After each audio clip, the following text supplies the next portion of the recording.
Assalamualaikum warahmatullahi wabarakatuh. Salam sejahtera. Perkenalkan, nama saya Rika Yesika Rahma, MIKOM. Saya merupakan dosen tetap program studi ilmu komunikasi Universitas Mercu Buana yang akan mengampu mata kuliah pengantar Public Relation. Deskripsi dari mata kuliah ini adalah membahas mengenai konsep-konsep dasar yang berhubungan dengan komunikasi organisasi atau komunikasi korporat, fungsi, peran, serta tugas atau aktivitas PR dalam menjalankan manajemen komunikasi bagi publik internal dan eksternal dengan menerapkan leadership, budaya organisasi, prinsip-prinsip kehumasan, kode etik PR, etika bisnis, etika profesi komunikasi, dan peraturan hukum yang berlaku. Mata kuliah ini juga membahas konsep dasar pembentukan citra, persepsi dan reputasi, opini dan opini publik yang positif, mengelola informasi dan hubungan dengan media, mengelola krisis dan brand organisasi atau produk dengan menerapkan tanggung jawab organisasi kepada publik.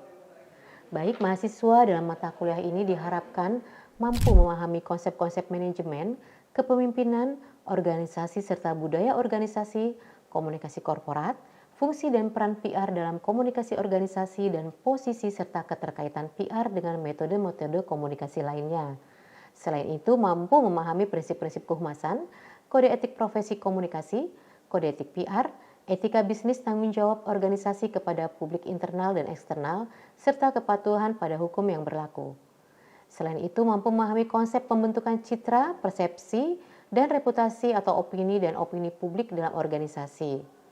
Menguasai konsep manajemen komunikasi, mulai mengidentifikasi masalah dan publik, merencanakan, melaksanakan dan monitoring sampai evaluasi dalam konteks hubungan dengan publik internal dan eksternal, serta menjalankan aktivitas PR antara lain yaitu protokoler dan public speaking, riset PR untuk membangun reputasi organisasi.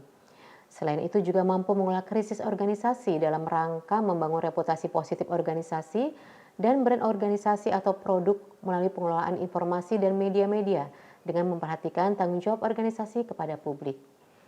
Dalam metode pengajaran nanti di kelas yang akan saya terapkan yaitu pemaparan materi, selain itu juga adanya presentasi dari mahasiswa baik per kelompok dan juga individu, akan diambil tugas-tugas secara individu untuk tugas besar 1, tugas besar 2, dan adanya evaluasi pembelajaran melalui ujian akhir semester. Selain itu juga adanya presentasi dari mahasiswa. Selamat pagi semuanya. Pagi. Kalau saya bilang selamat pagi, jawabannya apa? Pagi, luar biasa. Tepuk tangan dong buat kalian dong. Semangatnya luar biasa. Oke, perkenalkan dulu sebelumnya nama saya Ibu Rika Yesika Rahma, Magister Ilmu Komunikasi.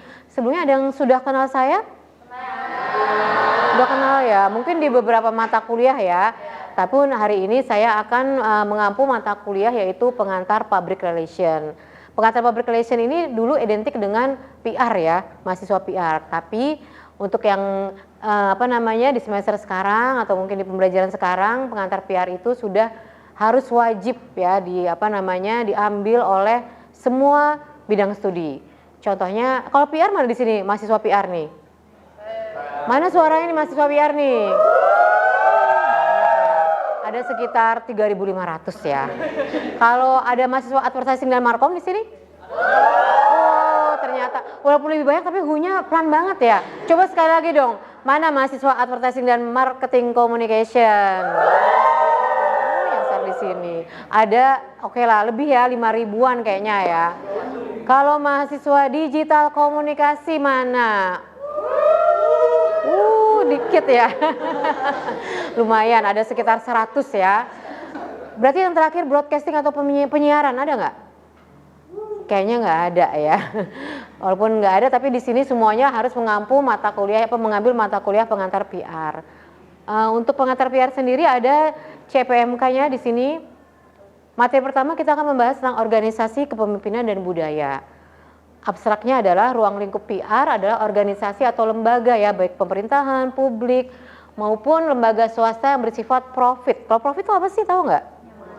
Menghasilkan, menguntungkan. Kalau non profit? Berarti yang sifatnya sosial ya, kayak misalkan yayasan dan lain-lain. Mungkin ada juga yang bahasannya meliputi prinsip-prinsip manajemen, kepemimpinan dan budaya organisasi.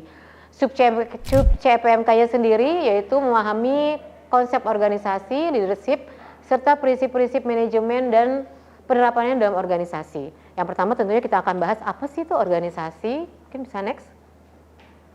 Baik, tentunya nggak asing ya organisasi itu apa ya, baik dalam dunia kerja, dunia politik, maupun bahkan skupnya di lingkungan kampus sendiri kita sudah tahu organisasi yang tentu berbeda ya dengan yang namanya kelompok dan lain-lain ya.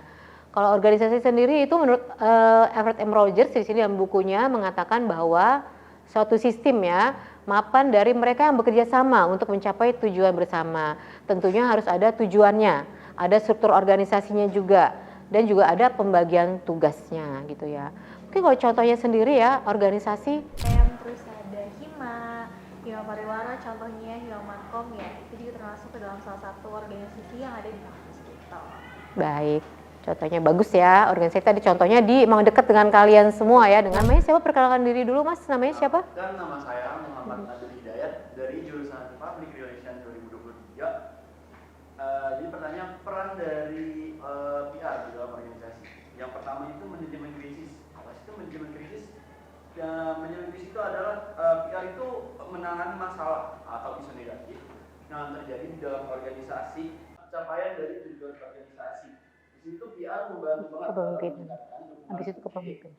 Terhadap kebijakan produk atau layanan organisasi, serta berkontribusi kepada pertumbuhan bisnis, loyalitas perusahaan, pelanggan, dan juga keunggulan kompetitif. Jadi seperti itu peran dari. Ini berarti pemimpin juga harus memiliki kewenangan ya, kewenangan untuk melakukan perintah atau instruksi. Nggak mungkin ya satu pemimpin tapi tidak melakukan suatu perintah atau instruksi ya untuk anggotanya gitu, gimana mau berjalan gitu ya. Tentunya kepada bawahannya mereka juga harus menjalankan tugas kerja. Nah, peran pemimpin apa sih? Peran pemimpin mereka harus bisa melakukan apa? Koordinasi, terus motivasi, kompensasi. Iya, pinter. Ya, hebat-hebat di sini semua ya. Mahasiswa saya nih yang hari ini walaupun mata kuliah pertama tapi kayaknya udah bisa keren-keren semuanya. Tapi kalau memberikan motivasi nih untuk memimpin itu kan penting banget. Nah, contohnya apa sih pemimpin yang bisa memberikan motivasi itu contohnya apa gitu? Berhasil meningkatkan engagement sebesar 30%. Nah, dengan pemimpin memberikan apresiasi seperti itu, anggota tim merasa dihargai dan lebih bersemangat untuk campaign berikutnya. Oke, dari kelompok 8 mungkin ada contoh dari perusahaan besar yang ada di Indonesia nih. Budaya organisasinya apa sih? Kelompok 8 kan ya? Iya. Kalau dari perusahaan kita menjadi perusahaan Garuda Indonesia yang dimana dia memiliki budaya kerja pelayanan prima. Jadi para karyawannya itu sebelumnya dilatih dengan memiliki sifat keramahan, terus kenyamanan, juga ketepatan dalam memberikan pelayanan kepada pelanggannya, para konsumen yang penumpang. Dan tujuan tersebut, maka diperlukan nilai-nilai atau norma-norma yang dijunjung tinggi oleh anggota organisasi atau seluruh karyawan di perusahaan tersebut. Apa sesungguhnya yang dimaksud dengan budaya organisasi? Berikut konsep tentang budaya organisasi sebagai berikut. Oke, tadi sudah contoh-contohnya. Sekarang kita akan membentuk kelompok ya untuk kita membahas ya tentang budaya organisasi ini yang mungkin kalian tahu nih. Contoh-contohnya mungkin ada budaya organisasi.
budaya organisasi dalam perusahaan itu yang pertama ada budaya kerjasama atau yang biasa disebut kolaboratif, Bu.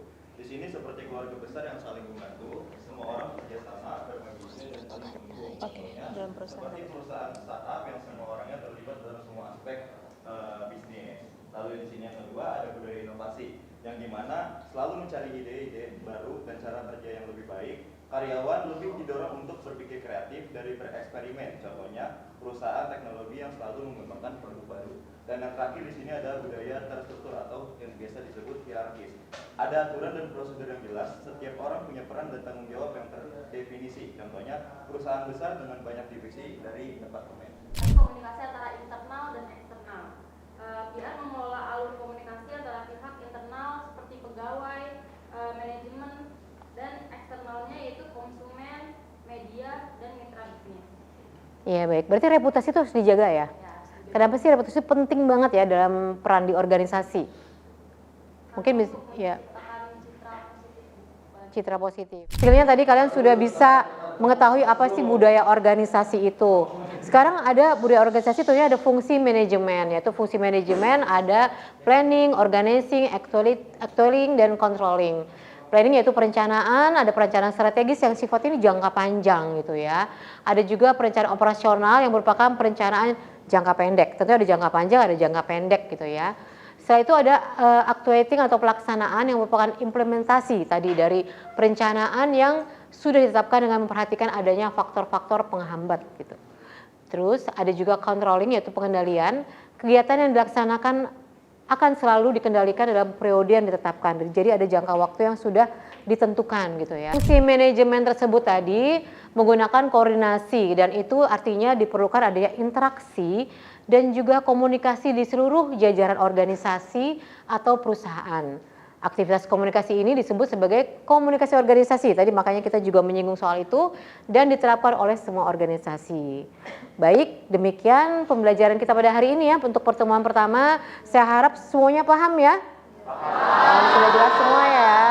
Terima kasih atas perhatian kalian. Terima kasih juga atas diskusinya yang sangat luar biasa ya dan interaktifnya. Baik, saya Ibu Rika Yesika Rahma. Dengan ini saya tutup ya perkuliahan pada hari ini. Sampai ketemu lagi minggu depan. Terima kasih semuanya. Assalamualaikum warahmatullahi wabarakatuh.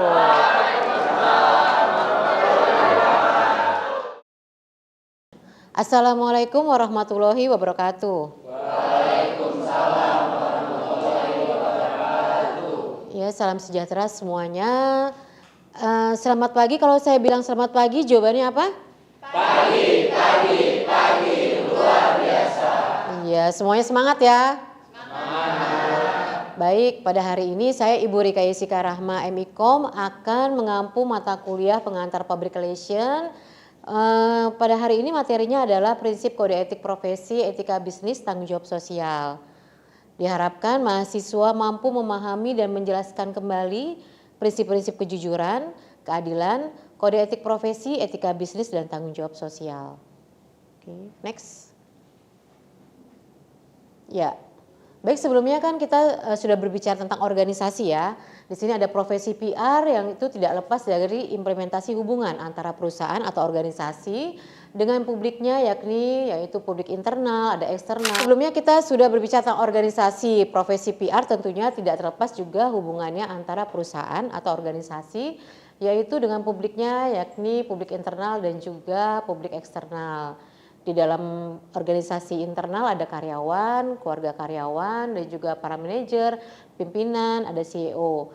Publik eksternal meliputi pemerintah, konsumen, calon konsumen, media, masyarakat sekitar, dan masyarakat umum.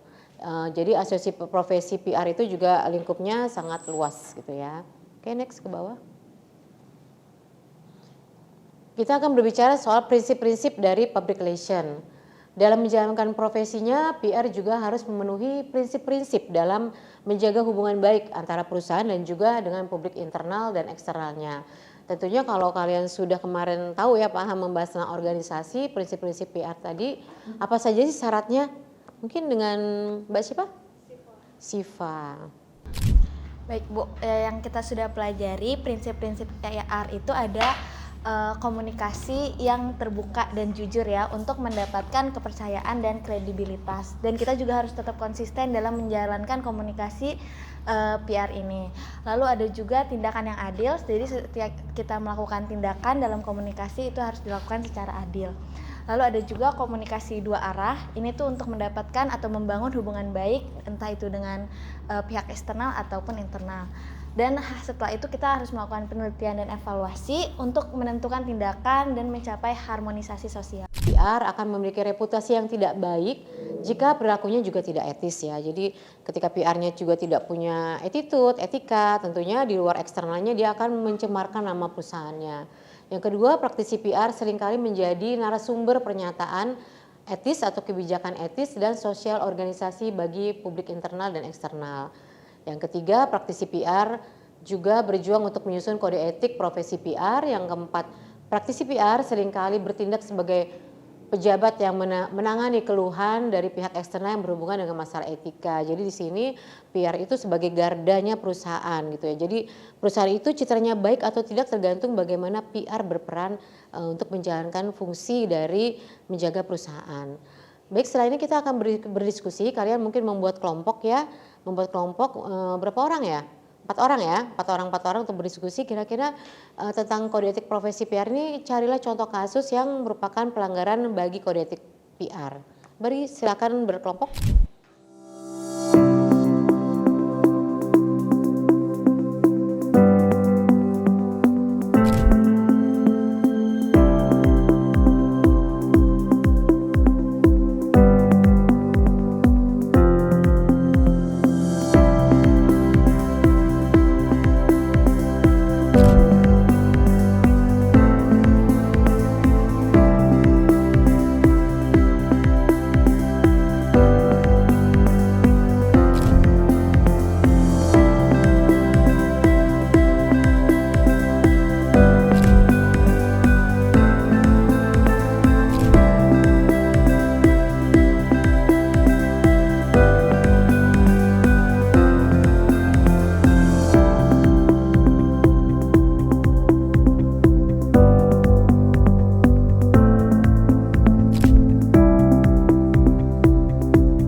Contoh kasus pelanggaran kode etik PR itu ada dari kasus bencana lumpur Lapindo yang disebabkan oleh PT Lapindo Brantas. Nah, jadi pada masalah kasus itu si PT Lapindo Brantas ini tuh kan membuat kayak konferensi pers gitu Bu, dan dia tuh menyewa lah tim humas atau public relation untuk melakukan konferensi pers itu dalam menindaklanjuti kasus bencana lumpur Lapindo ini. Nah, tapi pihak humas dan atau public relation ini menutup-nutupi fakta yang ada lah bahwa kalau misalnya bencana itu disebabkan karena pure bencana alam, padahal sebenarnya bencana itu tuh terjadi karena memang kesalahan dari PT Lapindo Brantas itu sendiri. Baik, tadi teman-teman ya, dari hasil diskusi tadi kan kalian sudah menemukan kasus-kasus ya pelanggaran yang dilakukan oleh profesi public relation.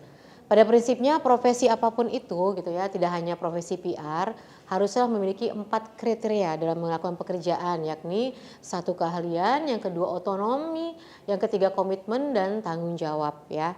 Jadi apapun nanti konteksnya kalian bekerja di luar nanti, apakah menjadi praktisi PR ataupun menjadi profesi apapun, kalian harus memegang prinsip yaitu adanya 1 expert keahlian, otonomi, komitmen dan juga adanya tanggung jawab.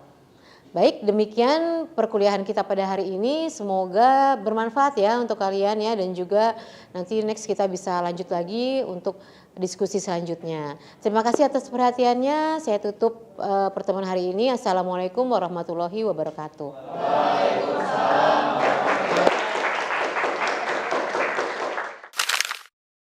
Demikianlah video materi pembelajaran dari mata kuliah pengantar Public Relation Fakultas Ilmu Komunikasi Universitas Mercu Buana. Video ini digunakan sebagai salah satu syarat penyusunan dokumen pernyataan diri dosen dalam unjuk kerja Tridharma Perguruan Tinggi atau PDD UKTPT. Sekian, terima kasih.